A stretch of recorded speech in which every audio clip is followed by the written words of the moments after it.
cessé de respecter, disons, l'agencement,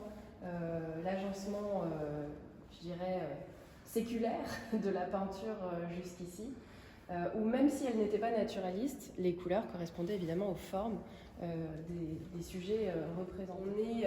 On est dans quelque chose qui assume la joie, la gaieté, le plaisir, et c'est aussi un aspect finalement, parce que c'est séduisant, qui a un peu rebuté les historiens de l'art, vous voyez, un peu qui étaient dans le concept, dans la théorie du dessin.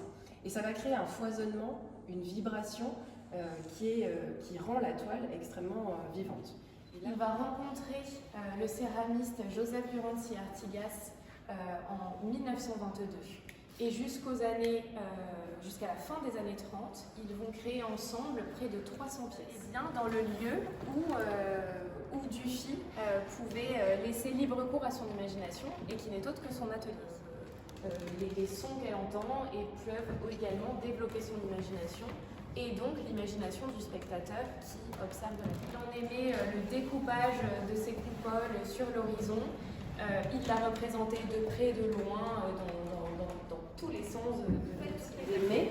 Je ne vais pas vous expliquer ce qu'est la fête des mets.